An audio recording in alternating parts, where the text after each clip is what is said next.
Hey everyone, welcome back. I'm on Richard's Cosmo this week, so I'm going to get ready to cut this border in. This lower border I've already made. I've made the dog leg and I've got the sill previously made, so I'm going to try and get all this area unpicked, the whole side of the car, and start making it all fresh like the other side. So let's get to it.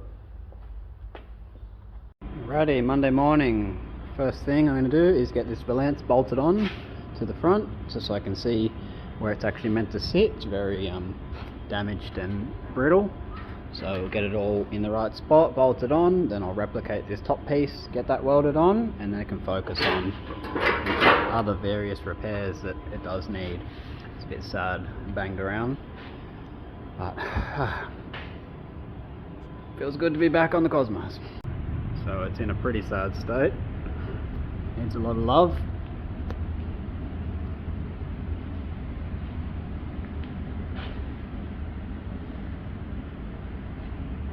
So at least this side shows that the line actually tapers off and starts from about here. So I think I'll do a patch probably around this area, get rid of this big sharp crease there. There's rust tearing through there, so I'll have to make a little die to replicate this piece, and this piece doesn't exist on the other side. Someone's already done a nice patch for me on there, so be getting rid of that junk. And I'll probably do the same thing, just because it's so mangled and had a hard life. We'll just replace these two corners and make this area nice again. There's a few other tears and stuff around here, which I'll get to once I get the cage nuts and weld them in for the headlight rings. Alright, so I'm just figuring out how to make that shape, and I figured out how to make the lip. So I just made this little pin, and hopefully this next piece will do the bulge for that area. So yeah, I figured out how to do the lip. I just need to figure out how to get that bulge in there. I think I've got it. Just using a piece of tube as the outer, and then just going to push this inner diameter against it. So we'll see what happens. And that's it. So with some caveman tooling, you can get it to replicate that. Now all I have to do here is slice it in half, offset, so that I can retain that little lip across this top here, which will be for there. So yeah, pretty much have it there. So that's awesome. So now I've got to figure out, yeah, chop it say 8mm offset, tip that lip over towards us, then we get this, and that should be good. So happy days. So yeah, no $500,000 CNC around here, just caveman tooling, whatever will work. I'll brainstorm something up and get some pretty decent results out of it. So here's my first test run, and the center of my hole is going to be that. So that tips this way, and then it gets cut down there, and that gets tipped the other way, and that's the wheel arch flange there. So we'll see how this goes. So just drill a 10mm hole, push this through there, and then tighten the nut using that as a spacer, just to get the first inner lip done, and pulls it hard up against. And next is just chuck the pipe on there, another spacer there, and just mark the texture centered. So you can see it from the outside as you wind the nut on, and then should be happy days. And that's that. So just some crude tooling, nothing fancy, no $500,000 CNC machine, just some caveman ingenuity to get it done. The next flange is just a bead roller to tip this edge up and flip it over, mark the other sides, and then tip the flange the other opposite way.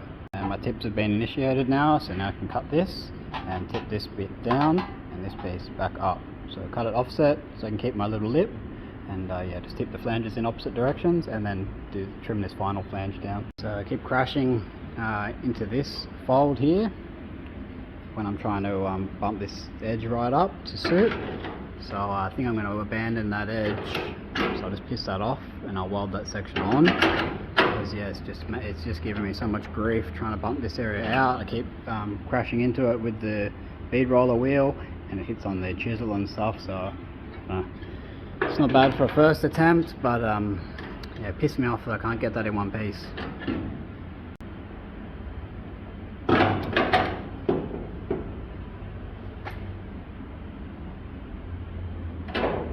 Sweet, so that's clamped in place now, ready to mark and start cutting it in. And then I can address this little tears on the top edge, which is a weird shape there. It actually steps up, It's not actually flat, it's like on a big V like that, which is weird, but it's how it is. Okay, so Tuesday morning, gonna attack the other side. I've noticed there's brass everywhere under this, so they've just had a good old time welding everything up and really mutilating it all. So get rid of this ugly patch they've put in here, remake this lower, remake the bottom edge of this piece, and then I think while I'm there I will make them flat, because it seems like this side is flat. So now I've got suspicions that this has just been played with and it's just got brass all on the edge there. So I'll trim that so it is actually flat and not so mangled. So just test fitting the bumper on for the pieces that I've made, make sure the panels up the top are in the right shape. So this one's good, but this driver side is damaged, so it's the wrong shape. But just looking, I set the headlight rings on and I'm like, surely it doesn't overhang that factory, and it does. And to me that looks fucking terrible. I had to go back and actually look at pictures, but it's so weird that they did that. But oh well, that's factory. And this is a Series 2 bumper, actually off my car, so I've got to weld these holes up to be used on this car. I think there's a little bit of damage on this side as well. Yes, there's a big gouge to repair. Series 1 didn't have the rubber strips along there. So I noticed how much closer the bar was to the end of the wheel arch on this side. So it's 42mm to the end of the bar. But on this side, from the end of there, it's 32. So there's a 10mm variance in the bar length, factory. Jesus.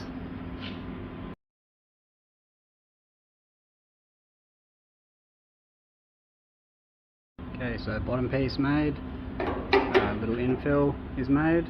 I just got to do the top lip for this piece now, and it can be welded in. So I'm just waiting on a few measurements from other cars to determine where the problem lies, if it's in the Series 2 bars or if it's in the Series 1 bars where they're longer each side. So I'm just got on pause on the nose cone, and I'm going to focus on this crash damage area here where it's actually hit in and it's not letting the door shut.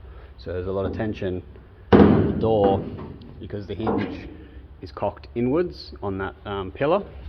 So the hinge is actually, they've cut the bolt down so that the hinge can close further, but that's just a band-aid solution, really a bodgy repair. So I have to sort out where that hinge actually pulls from and get that all squared up, because it's obviously been hit here, just buckled all that area in. So get that pulled out before we start unpicking anything, otherwise it's just a gamble, a guess of where it actually is meant to be. Geez, this side is rough. It has been whacked around and really bodged up all round. The body line's just a complete disaster, all around really, the whole way around the door. So I pushed in obviously here, just open this gap up, but something's off up here as well. It's like it's been caved in and then splayed upwards to cheat that gap. It's just a lot of odd things happening here. Removing the lead out of the factory joint, and yeah, it's a big gap that they've just filled right up. So this one will be the exact same. It'll be full as through there, and it's already. Alright, so that's only the clean stuff that came out just by heating it up. Jesus, seems like so much. That is so heavy. The rest will just scrape off with, but it's infused with paint, so it's not going to drip off as nicely. Seems like an incredible amount of lead to me to fill up this gap, which is huge. Yeah, she'll be right, mate. Just load her up.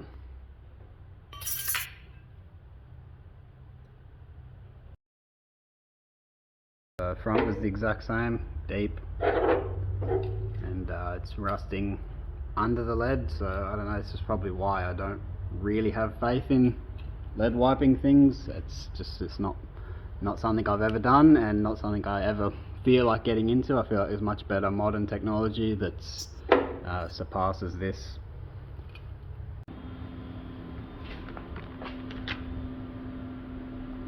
So I've got rough shape on this dog leg, and now I've just marked out this secondary fold to tip in, now that I've tipped the first one over and linear stretched it so it's flat and not curving my piece. Now I've just got this one to tip onto it, so it goes from 11mm down to a 6mm just very short, so see how this goes. So when we've tipped this flange, we've got the opposite result. There's too much material there and it needs to be shrunk. So I'm going to go attempt to put it in the kick shrinker, see how much we can pull out of it. Worst case, have to do some tucks around this area. It's pouring rain at the moment, so probably really hard to hear, but to solve the hinge issue where it was not letting the door close, I had a really taut bit right at the end. The hinge was actually bent. So now I've heated the hinge up and bent it back into where it's got to be, and it's solved it. I've already tried the door on and there's no stress there now when you shut the door. Pretty crazy to think that they ground the bolt down and did all bodgy shit when it's like you were repairing the car here anyway, mate. It takes 2 seconds to bend the hinge back. Like, what are you doing?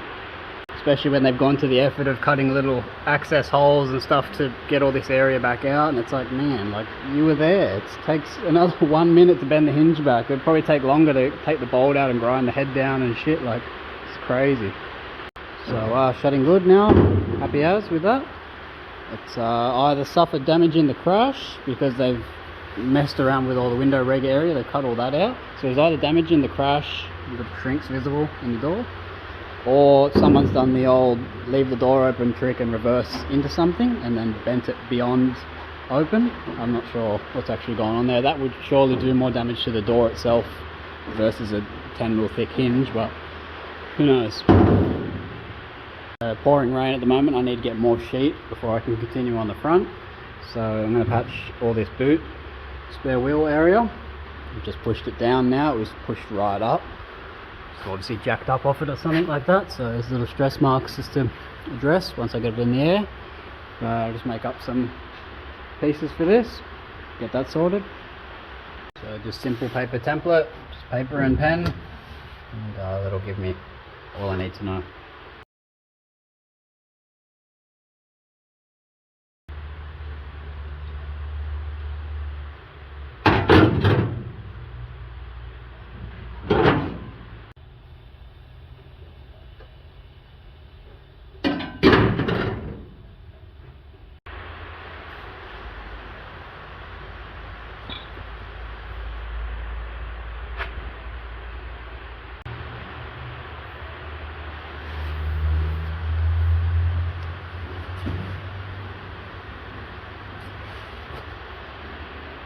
So going to fix up this little tear here in the bumper mount and this lower quarter now, and I've got high suspicions that it is a lap, tack and slap special with the replacement quarter over the top of the existing rusty one, because there shouldn't be 3 layers here and the fitment of it is horrendous. So let's see what's hiding under here. So yeah, no surprises there, straight over the top of the old quarter. So bodgy. And of course slice the hell out of my fingers getting it off on that nice sharp edge that I cut on there. Idiot. So absolutely no surprises there as to why it rusted out again. I have no idea why would it rust out again when water can still get in there, fill it up and rust out the new panel. Some people just need to use their brain a little bit. So simple paper template, just I'm going to run it the whole way along to here and join near the taillight bucket where I've got access. Same as this side, I've joined along through here, so I'll probably go down in that area there, that way I can get in there in the bucket to the join. Alrighty, the inside pretty rotted, same as the other side, no surprises there, but there's an extra little drain on this side, so it's rotted out around that drain and up in this area here, so I'm probably going to go to about that height to remake this whole piece and remake this lower section. But yeah, I don't know where the drain actually runs to. I've got to have a gaze at that. Runs up, maybe up in this area here, but it doesn't have a drain for the other side, so it's strange. So rinse and repeat, same as last time. Got the bottom piece made, and also the inner arch. So got those both sorted, ready to weld on. So patch is welded in, inner arch and lower. And obviously we're only caring about this side, it's the one that's seen, so I'll leave the meat on this side here, so it gives it a bit more strength, and I've got to grind up all this area.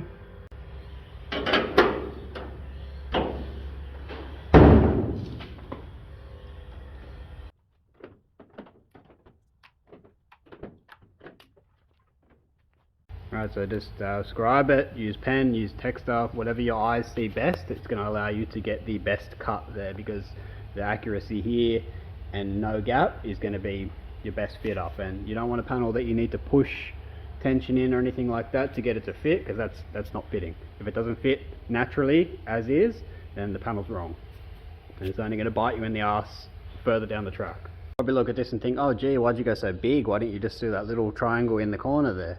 Well, I can't get to it, so I need to join somewhere where I can reach, and in that area in the boot, it's just below the boot floor. You just won't be able to see the join there, and I can still get access to it by putting a slapper down there to pry outwards, same as the other side. Now I've just zapped up the holes, the old Cleco holes that I don't need anymore. I love using the forklift as my bench because I can set it at any height that I want. Right, so I've got all my tacks laid out throughout. Bit of a gap here I'm not really happy with, but that's what I've got to deal with. So I'm just going to go along now with just a normal hammer and dolly where I can reach in there, probably the curved one to get in the tail light pocket, because I can reach in here now and get to these areas. So opposite swing for me, but we'll manage.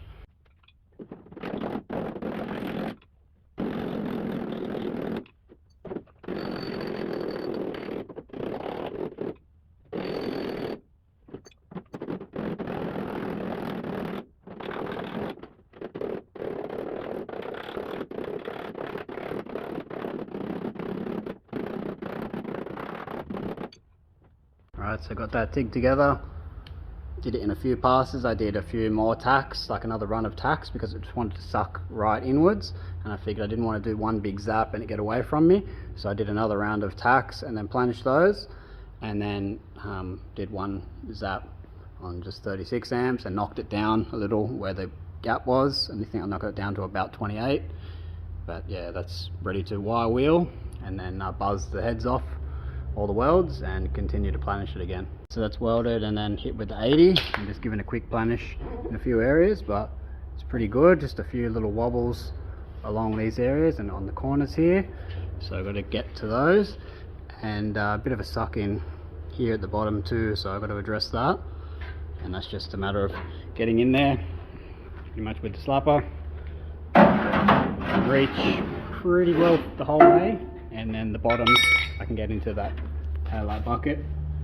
So yeah, it's just a bit more hammer work now, so just hammer and dolly work for probably another hour and a half, and it should be good.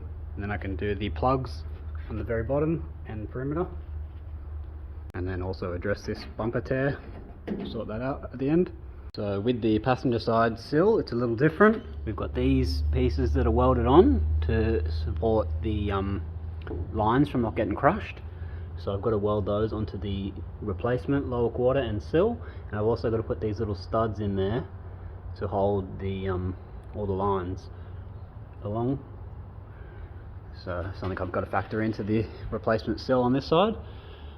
With the lower quarter here, I'm going to go back up the whole way. The other side I joined through here because there was not really any damage to the factory overlap, but this one, it's all corroded on both sides. So I'm going to unpick this lower quarter completely, repair the overlap on both sides, and then make the quarter go the whole way up to factory spot and then plug it along. So as with all panels, paper and magnets, your best friend. So I'll scribe all my tips for all the flanges first, and this one I can't fold it around because I've got those bars that are welded in underneath. So I'll reference off that once I get the quarter off. So just leave it longer. So going through and drilling all the spot welds out now. So I've got these little folded up pieces off that were under there. So it just looks like it's just a single piece folded over on itself with this double layer on the top. Interesting little strengthening shape. But yeah, it's a disaster under there. We just peek inside. Nasty.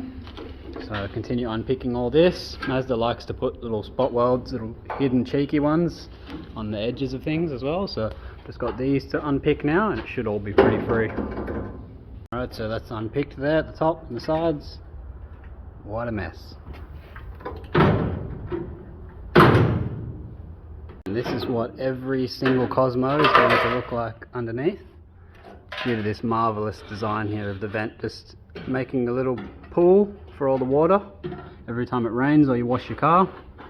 So this is what's lurking behind every Cosmo, unfortunately. Now the sill I've made comes to about here. That's as far as I could get the full length. So I've got to remake this front section here. I've done a rough paper template of this front section here. I transfer it to some steel and get it unpicked and put on. So I've got this indent, which is a drain, and I've got another one that pops out the opposite way at the back side. And once I've got this pretty much ready to unpick, I'm going to put some braces on just this little bodgy patch they've put in there. I'll weld that down to this and probably put another support here for the floor, because I know the other side it did try to sink down here, the pillar. So pretty much brace all that up before you go monkeying and hacking all this shit out. From memory, on the last time I didn't try and be a hero and go one piece. I made this top section, which was like 3 folds down, and then I ran all these in, and I separately made this indent here and cut it in and actually tigged that in, because it was just too much of a shit fight to try and make that all in one piece. This one's easy. This one you can leave this area long, and that little flange you just turn it outwards, same as the bottom of the sill. Just pretty much just leave it long and you can turn that into the drain flange. The reason my sill piece only goes from end to about here is the shape actually changes here. So it goes from like a sharp 90, which goes there, and that sort of blends back out to a 45. So it was pretty impossible to get that on the entire sill. The sill was already tricky enough how it tapered from 45 down to 35. So just adding that complexity and just made it a nightmare. Now to get this, because it's a curved sill, I can't just chuck it in the press brake and do these 2 folds. I've got to use the bead roller. So just use a little test piece until you figure out the right setting for it, and then roll that into a curved piece. And I always over curve it, because when you run it through the bead roller it flattens it out a lot. Yeah, to chuck it through those 2 dies there once you've got it all aligned right, and happy days.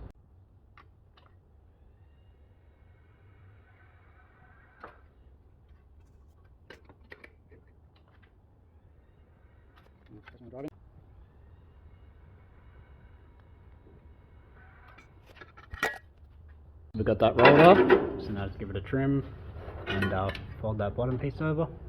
You'll notice you'll get a little bunch up here where it won't be as deep as the rest, so that area needs to be stretched downwards. Just use the anvil and hammer. So I made this piece, fits good, but had a whoopsie on the other side, and I made it a bit too sharp on this fold. So I'm going to chuck it in these dies now and see if I can fix the problem, otherwise I'll just remake it.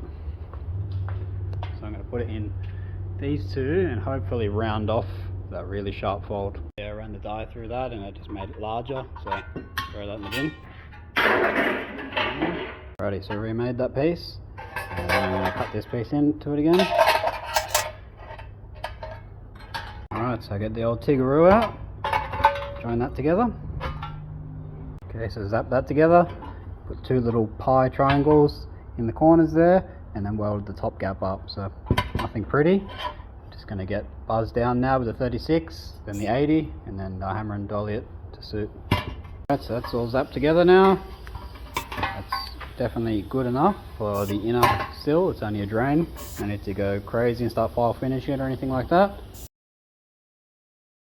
Now this end cap is going to get joined onto the end of this sill. So that will turn that into one big long sill. So I'm going to start the process of unpicking the floor now, and I've got to be pretty gentle here because I've got to keep these brackets here for the lines that run along under the sill.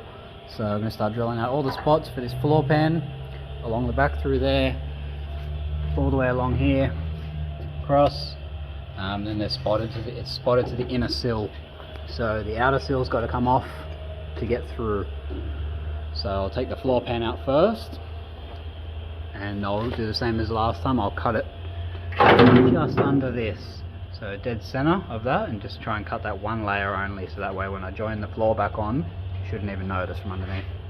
And with any luck, this piece doesn't need to be replaced because I replaced it on that side, but with any luck, it's just some repairs on this, which looks pretty rotted, so I'll probably end up remaking that, same as the other side.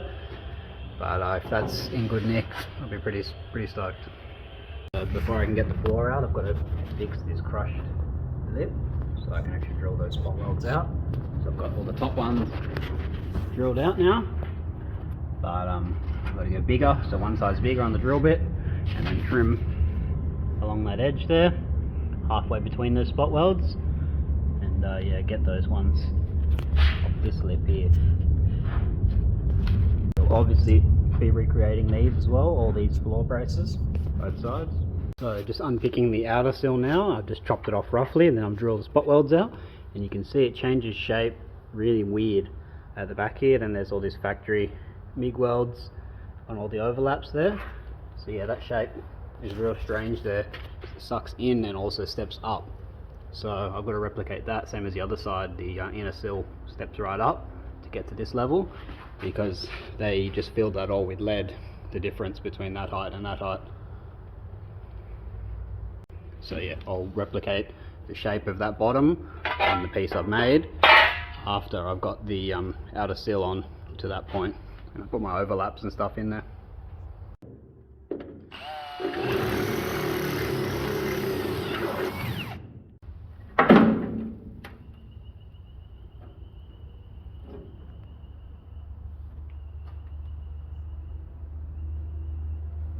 So I'm going to do these little drains that are here, which are these. So I put these little pieces in that I've made.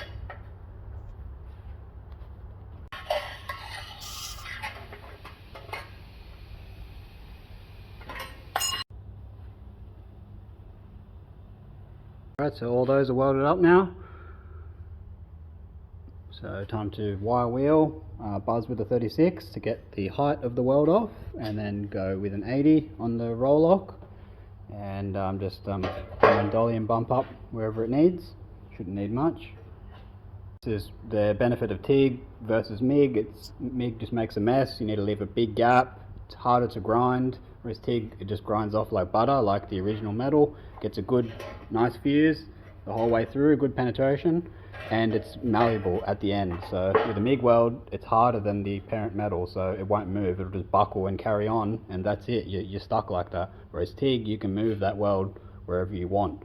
So you'll get distortion, yes, but you can remove that distortion, whereas the MIG, that's sort of bad luck. It's where it is. The only time I'll use MIG is where I haven't got access behind the panel to planish it back out, and that's where I find the MIG has its use, and doing plug welds and stuff like that. But for joining panels and butt welds and stuff like that, it's no good. So it's 36 on there now. If you find any low spots or anything, you bump them all up, and then go to an 80 to finalize it. Buzz it with 80 again, then you might find a few more little lows everywhere, and then just hit it with the 80 grit on the DA sander. That'll be right. So something like this, it's an inner sill. You don't have to go too crucial, obviously. Just make it nice.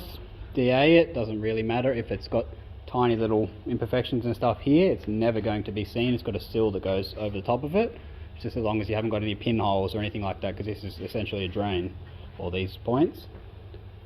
So yeah, that's all you have to do there. Don't have to go crazy with it. It's got full penetration on both sides, so it's happy days. So ready to mark the bottom flange now, which is this return here. So that varies as well. That steps out for the floor, steps inwards at the back, but yeah, really steps along the floor and changes shape a bit. So I've got to work with it a bit.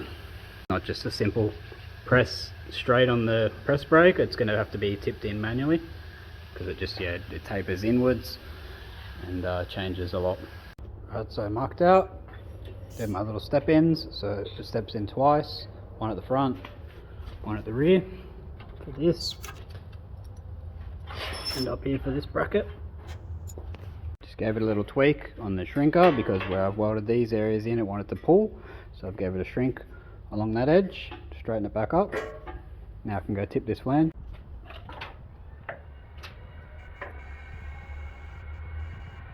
So there's my outer sill, there's my inner sill, tipped and ready to go. Just got to add another one of these drains there. It's 300 apart, and then they can go together. So I'm pretty much ready to unpick the dog leg a bit further, have a have a geezer what it looks like under there, see how far I've got to go. I can't pick all the rest of this inner sill now, it doesn't need to be there. The only thing I've got to copy is these little stud mounts, so I've got to drill those holes, and that is for the lines to bolt to. So the other side doesn't have that, but this side does, so I've got to copy all those holes, and that's really it. Pretty much can unpick this. I've made the dog leg previously, so yeah, we're pretty much ready to rip it all apart and get this floor out of here. So just peeling back the inner sill now to get to this joint, because the floor spots to the very inner, which is this piece. So yeah, spots along to the inner sill on this one, but also to this piece here. So you've got to unpick all this just to get that floor out, but all this has got to come out anyway because it's a mess, so can't just leave that. Alright, so floor is unpicked, gone along and dressed up all the lip all around where it's been unpicked from. This one is cut half on the edge for the seat rail, so it'll be hidden once the floor is welded in, same as the opposite side. So it's gone along and dressed up this thicker lip here. There's a little bit more here, still wavy, but it's very thick, it's like 1.6, so get in there, straighten that up. This will be replaced, junk and rotted through, so front edge probably need just a little bottom, same as the other side. This corner will get replaced, this wheel arch will be replaced. This inner is actually pretty good, thankfully, and yeah, unpick the rest once I get to that. I don't want to pull too much of the car off, I just want to get the floor pretty much ready to fit. So I'm going to start marking all the folds on that floor so I can tip that edge on, which will be this flange here and this one here that returns down. So I'll just go ahead and wire wheel any other little remaining areas that are here so I can put some weld through on there.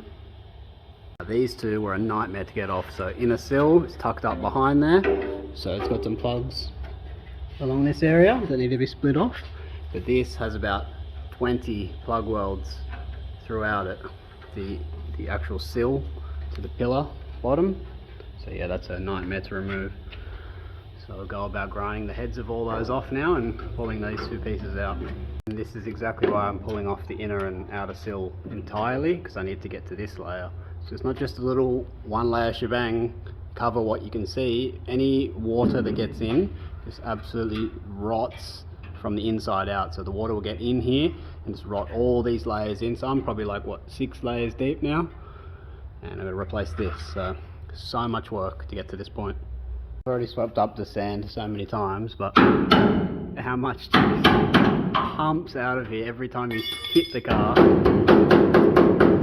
you can imagine. The car's 100 kilos lighter now because of all the sand.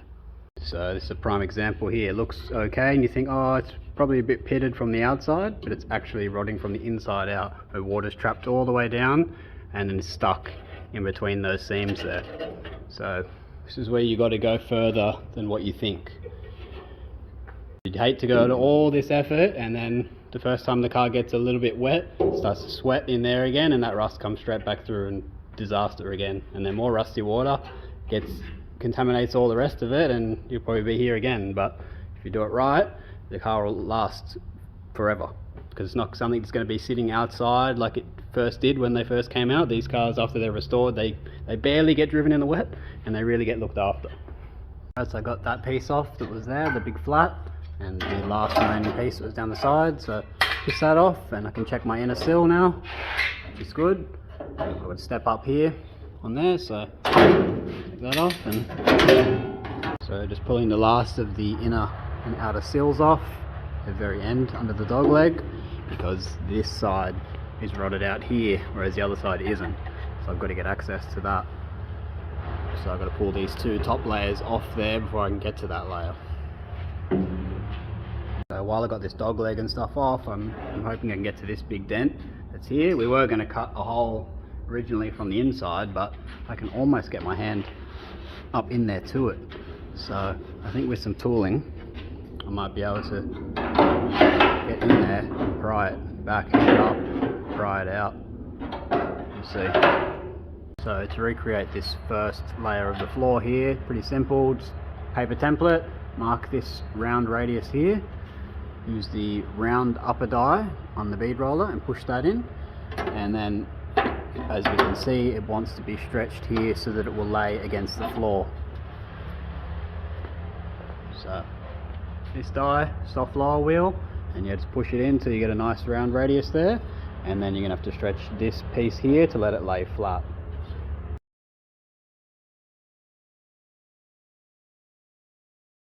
So that's just a quick hit on that face there, and you'll have to go a little bit more on this again, just until they both, that top layer lays flat and this one curves up nice. So won't be much filming, someone's got a wood chipper going next door, so it's pretty hard. Pretty much stretch, then run it back through here to push that radius back into it until you get both layers stretched enough that you're happy that it's that this piece is laying flat, which I've got a long way to go still.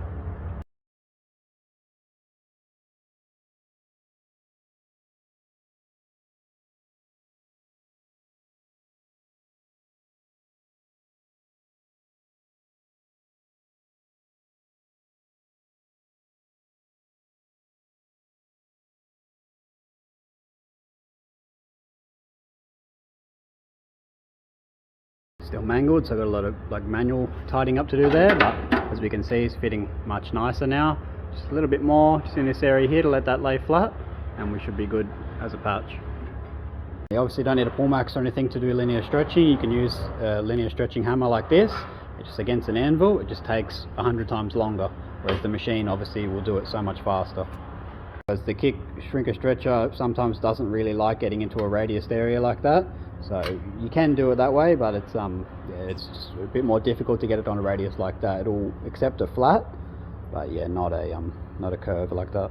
Yeah, this is why I always make before I unpick, because it's so easy to hack shit off and cut a big square, and then you don't know how it all goes or anything like that. It's just easier to make layer by layer and then unpick. It just turns out 10 times nicer. Always do little reference holes there just in case things try to move on you, and that way you know you can just put it all back together like a puzzle.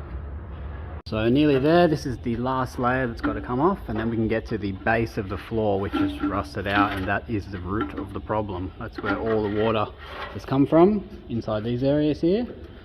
So a lot of work just to get to this layer. Once this is off, we'll see the rust in there, and you can see why this has to come this far. You can't just patch over it, because as soon as that gets moisture in there again, rusty water drips down, just creates this same problem again in 5 years, maybe even earlier. So there it is, peeled down, and yeah, we can't just patch over these things. This is paper thin, you can't weld to it, you've got to replace that. So you've got to go further than what you think always. Alright, so now I've got access to the back side of this, and we can see it's rotted along through here. So that is above the leaf hanger, so you can see daylight coming through from in there. So I've got to take this layer off now from the inside and just do a piece for this. I think that's 5 layers, five or 6 layers deep just to get to that rust and this rust around this lip, which will need to be remade as well. Crazy. Pretty much going to have to put the helmet in the bin and do the old Blind Freddy welds to replicate these. Jeez. Alright, see what's behind door number 1. Crust. So yeah, massive amounts of crust hiding behind there. And that is directly above the leaf spring bracket. So I'm going to replace that piece of floor just above that. So I'll cut up a bit higher. So I'm just going to pause here on this because I don't want to unpick too much of the car. I've got a lot of side off at the moment, and I'm thinking I'm going to take the leaf spring bracket hanger off and just replace that whole piece from end to here, because it's just, yeah, I don't really trust that the leaf hanger is going to be hanging off that. It's pretty crusty in there, so before I unpick any of that, I'll put all the whole side of the car back on. So I'll just recreate this, just a few pieces here, and then just leave that area open for me. And once I've got a side back on the car holding it together, I'll unpick a bit further.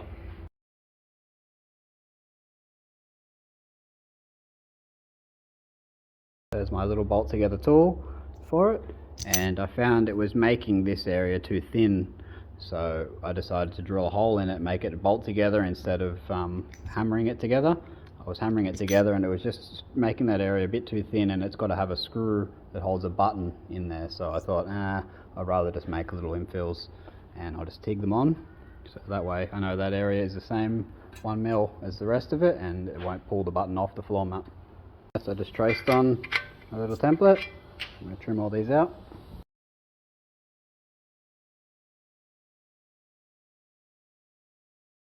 So for this piece, same as always, paper template, and that'll show you once you start folding it over, it's going to say, hey, I've got too much material here, I'm going to want to be shrunk all along this edge before you can tip the next flange onto it again.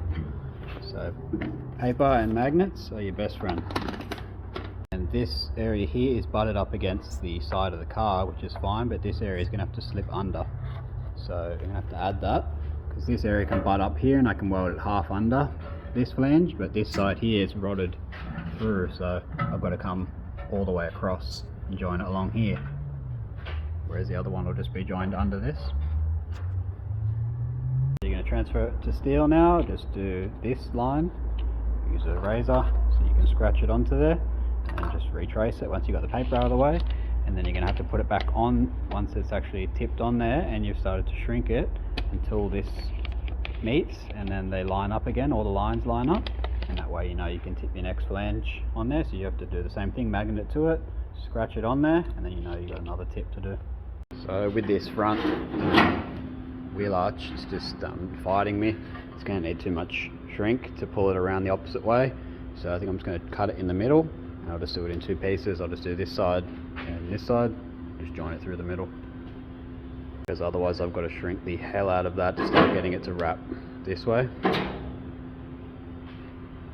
So trim that one down the center, and then it only required a touch more shrink and it pulled it around. I did a 90 press brake fold on this, linear stretch this edge, and now it's round, but now we need this arc. So I've got to shrink this edge here to give it this arc, and we should be golden. Join those together. Right, so there's this piece recreated, and just join the two together now. Right, so it's all tacked together. I gave the tacks a planish just over this dolly here, just to bring them all up level. So as long as you're happy with it and it's, you know, it's going to fit, then go ahead and weld it up. If it needs tweaks, it'll need tweaks, but I'm only really concerned on this edge. I know this edge is going to be 1 mil larger because of the overlap, but this edge doesn't matter because nothing's actually resting against it. It's the most accurate way that I can replicate it without removing that, and then that moves, and then everything's up to shit. So this is the way I'll do it. So I'll zap this up now. Okay, so zapped together using MIG wire as my filler. A few people have asked for the settings on my TIG. I have no real idea what I go through. I'm pretty sure I just have it on 36, but I'll run through these. That's it up. Peak amp is 36, my timer is 1.7, finish amp 5, gas 0.7. It's reckons it's 0.3 at the first timer, and then 20 for the start amp, timer 0.1, and back to 36 peak amp. So I don't really know much about it. I just turn it on and zap it. Don't have a bench, don't have a seat or anything like that. I just stand up, no foot pedal, just zap away in this mess of a bench. Yeah, pretty much the same process as normal for here. Just use the wire wheel, knock all that burn off, and then 36, 80, planish, and then planish further as much as you would like to go. So it's same process as always. So that's set back on. This is why you do your reference holes beforehand. That way you can line them all back up and put all your screws, all your clamps and stuff back in. So now I'm going to cut that ugly patch out of there so that I can sort this area up and roll those 2 lines into this piece. That way it all looks normal and not janky under there. Then got that little piece to put on, so just pull the floor out and I can cut that in, or that piece in. So these pieces off, and you might wonder, oh, why are you changing that? You can see it's all split, so all those little overlapping areas right here are all split. It's from the crash damage, so it's got all these little cuts and welds back on there so they could get it back into shape. So it's not really nice to leave that. Same as the bottom. Bottom's just a mess. So no need to try and save anything of there, just remove it, recreate it. I've got to create the bottom of this anyway, because it's all a mess, so you can see through it. So to remake that anyway, so may as well do these layers first. That way this whole area is back on, can get the floor in. My goal is to get the floor in the car. All this is all tied on, and then I'll move back towards the back because I'm going to unpick the leaf bracket off, but I want the inner sill and everything back on first, and I'll just leave that open.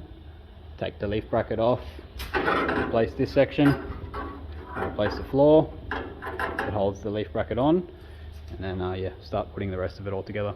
Alright, so ready to start putting the puzzle pieces in. So this one will obviously go here.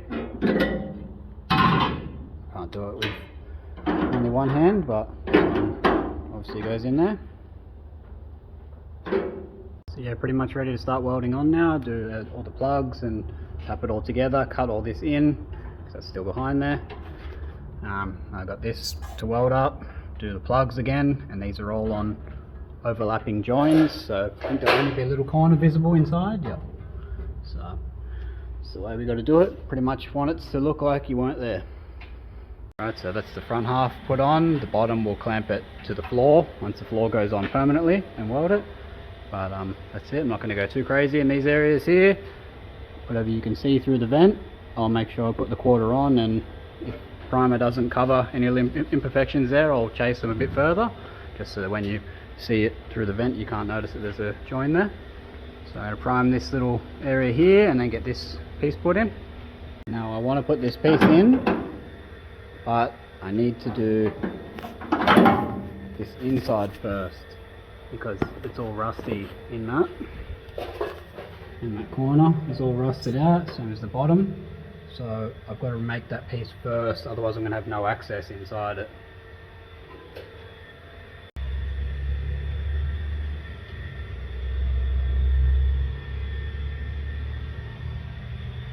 So nothing special for this, just made a template of the top out of paper, transfer it to some steel. So I go use the bead roller, tip this edge, tip these two last little flanges for the sides, and then I'll make this piece separately. And I don't know if I'm going to tip this edge on the top or on the bottom piece, so I'm going to see. That's why I just left it long, so I might sit it on there, scribe the line, and then tip it on this. Same amount of effort required for both ways, no matter what you do it. Okay, so that's made now, two piece, top and bottom, clear together. So obviously can't fit it in the car because it's the same size, so I'll cut this one out now and fit this one in. Alrighty, so it's unpicked, and as you can see it is cactus, holes everywhere. So upon unpicking it, I realised the floor is pretty pitted as well. You can see, turn the flash off, you see daylight throughout the whole of that lower. So I'll replace that right where this piece sits on, so probably along that edge there, and that way you won't see it from the outside or the inside. We'll get that back in once the floor's in and I got a proper height for this radius and stuff. So you always think that you're on a forward path, and then it's always one step forward, two steps backwards, because that's all pitted there pretty bad on the sheet. This is fine because it's so thick. This is like 2.5 mil thick because it's a chassis rail. But yeah, it's no good. Even just trying to weld those plugs back up with this will just cause mayhem. Okay, so there's the replacement section. So I got the lower zapped on, and now just going to weld this infill in. So I got that piece welded in, and now just test fitting this floor brace before I weld it together. So let's make sure it all has reference holes and I can bolt it in and clamp it all tight, and then I'll cut this in, TIG this together. Right, so it's joined together through the center there, and pretty much going to get the floor bolted in and mock everything up, so I can pretty much mock up the inner sill on this area now, and then start to remake these areas here that are rotted away. So I've got a few layers here to do of the lower pillar. So yeah, if few screws and bolts to hold all this together and move forward. So now with the floor bolted back in and the floor brace bolted in place, I can do these top welds along there. I've got to prime the underside of this lip because I did drill these holes once the floor was in. So the floor has to come back out no matter what anyway to finish off these areas and just give it a general tidy up and prime. But I can do these plugs along this face now, obviously not this face because the floor joins there. So I'll get those zapped in. So I've started putting all my layers on, got the inner sill just sitting in place, which sits against the floor, and then I've got the outer sill front cap sitting in place, which is going to have to get made to this. So I need to have that all in before I can start unpicking this and figuring it all out. That all bolts right through, and then I've got to unpick the rest of this outer sill and then copy that to this outer sill before I can go any further at the back, and obviously join the two outer sill pieces together to get that full length. So I have no idea how long this video actually is because I've recorded for a fair bit, so if it's gone over like an hour, I'm going to cut things here and I'll continue on in the next video. So thanks for watching, and I'll post up shortly because this is Wednesday morning, so I've still got to join all this sill and make all these pieces, so I'll keep ripping. And I'm on this Cosmo till the end of the month because it's got to be finished by next month, so there'll be weekly uploads for this thing. So I recreated this ugly mess, and just a weld there, and up the top where it's too deep for the bead. I had to slice it and put little 2 triangles in there. So other than that though, fitting good. Be able to recreate this piece here now. So I'll unpick this mess now that I know I've got a good piece. And there's the sill joined together. So now one piece join here.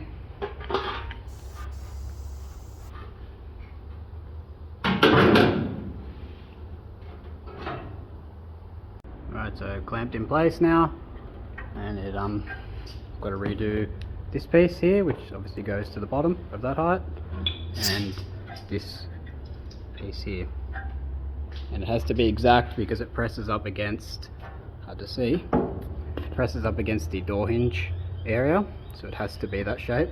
If it's not that shape, you'll visually see it when you open the door, so that's why it's got to be done. Even if this area wasn't rusty, the little captive piece that holds the door hinge was not existent. That's why I had so much trouble getting the door back plate, because it just fell in there, it was all loose. So I need to put that little captive brace back onto that, otherwise someone else is going to have a bloody nightmare. I had like threaded rod getting in there to grab the plate, just so it was long enough to grab the plate, then I had to put that on the threaded rod. It was a nightmare, so I don't want to put someone else through that pain. I'll put the little captive thing back in there. It's hard to see in there, but there's meant to be those little squares meant to hook over the top of the door hinge bracket, so it can like flop around in there loosely and you can adjust it, but it can't fall out. And because they were gone, the door hinge was just sitting on the bottom there, so inevitable that I had to get in there and sort that out anyway. With that off, we can annoyingly see that behind that is actually rust. So it looks fine on this side, but it's only until I can see it on that side I know that there's shit trapped behind there. So when I make this piece, I won't like join it down there or anything, I'll just make it up here, just make that whole piece.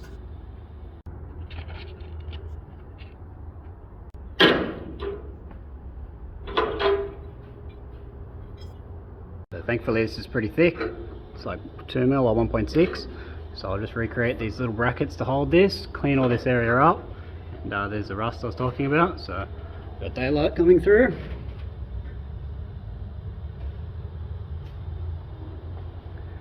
So clean all this area up now and make these 2 little tubs and move forward. Alright, so I had a win. The top one wasn't actually snapped off, it was just squashed over because the bottom had fallen off. So there's no way to actually ever be able to hook that back into that without cutting access anyway. So I'll just remake this bottom bracket here, clean all this area up, prime it, fix this little hole here to a patch, and then I can put this area back on, put this top layer back on, put a little strip in here, and then I can look at making my marks for everything to go on for the final time. So I'd like to put the outer sill on, the dog leg on the car, make the front lower quarter, hang the door back on, and then make the door skin. I've got all the outside of the car made, and I'll pull everything back off, get the floors welded in for the final time, and then just go layer by layer until I'm back to the outside of the car. I got the bracket made and a little patch, this, so I'll take that in. Already patches tacked in place, so I'll lean in here and take it up. So that patch is welded in now. I just gave it a buzz just to make it flat because the next panel's got to overlap on there, and that's what the inside looks like. So that's tigged from the outside, and then you can just buzz the weld off like butter. That's why I TIG everything, because the weld's so easy to grind off, and then you can punish it and move it around. Whereas if you were to MIG that, you would have big bulges coming through on this side. It just makes it a mess. Like, it just so much nicer if you have access to both sides. Always TIG it. The little tabs welded in now. Move it freely. So ready to clean these areas now and give that a prime. Get ready to sit this next piece on. Now I'm assuming I'm gonna have to go up to here for this piece because I can see a little bit of rust behind there. So no doubt it's trapped behind there. So I'll just go up where water can't have sat. The dry fit of the two pieces that are going on. So doing good. So prime those and get them prepped to put on. I was making the side of this and then I noticed it's pretty pitted on here, so instead of trying to fix this, I'll just shortcut it there. Just remake that section, so I'll just join it onto this piece I've made. So I've got that piece tigged in. Now I've got these two prepped and ready to start welding on.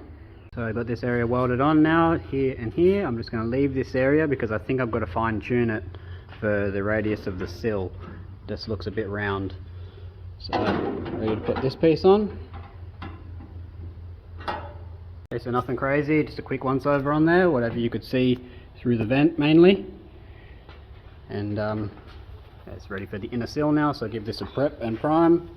That's what the inside looks like, so that's why it had to be crucial, the right shape. Cool, so I've got the outer sill just mocked in place now. And ready to start playing with how the dog leg's going to fit. So I've got to do that bottom fold now to match the bottom of the sill, that's why I left it long. I think actually before I play with the dog leg, I'm going to make the front lower quarter. That way I can get all this area fixed back up for the top layer, and then I can make the outer, sit the outer in place, get some location holes drilled, and that way I can pull this outer sill back off and get this floor in for good. Because I'd rather get the floor locked in place. So I've got to pull the floor off and just buzz all these welds down and then prep it all. Alrighty, so recreate this mess. Just leave it under. So get that remade. So I made a template of it before I removed it. So now I've got the template on backwards, and I'm going to razor blade these lines in, which are these flanges and these.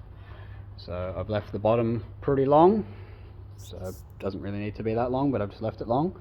So I'm going to go mark on my flanges now and start bead rolling them in.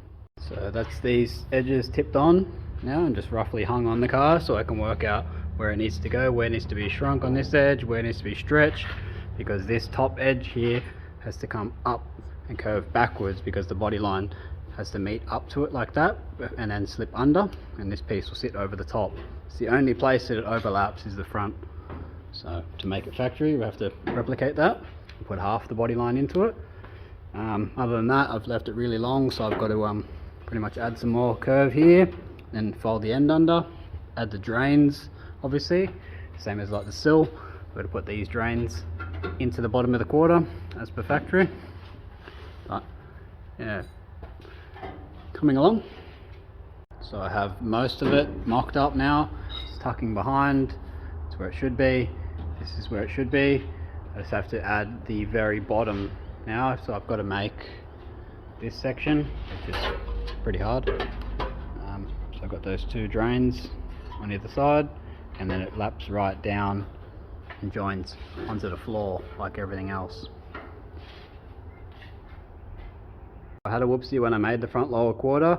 I marked this line here to say, hey, you need another 20 mil off there, and when I'd marked it on the lower quarter, I cut it with the giller on that line, so I didn't leave enough to make that flange come down. So now I've got to make that piece separately. I'll just TIG that in along the bottom of the lower quarter. Annoying, but yeah, that's what you got to do.